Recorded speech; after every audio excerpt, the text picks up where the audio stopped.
ले तेजे में गाड़ी, बम चले ले आगे पिछाड़ी।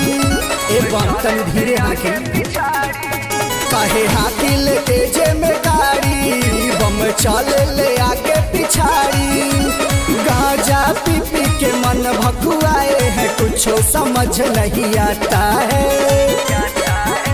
ड्राइवर पिया बात न बुझाता है, ऐसे हाथी मौत जी घबराता है।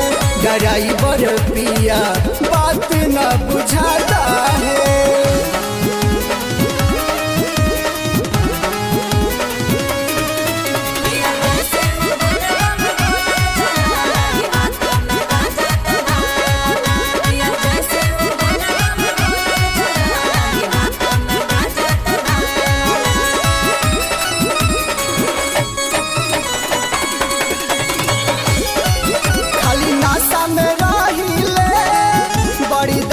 के कारिले अभी सिखले बानी चलावे के, दूर देव घर बाटे जाए के।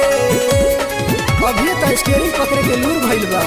खाली नासा में रहिले बड़ी दासा के कारिले अभी सिखले बानी चलावे के, दूर देव घर बाटे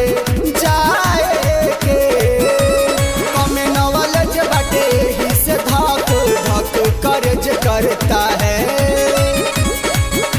ड्राइवर पिया बात न बुझाता है, ऐसे हाथी मौत जी घबराता है।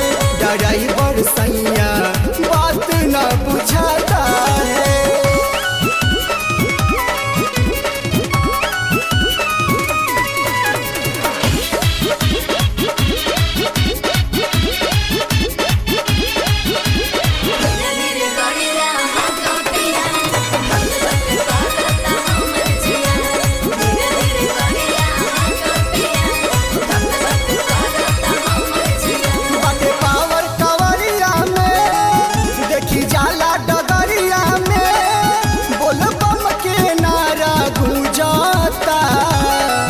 सबे भोला के भक्ति में झूमता।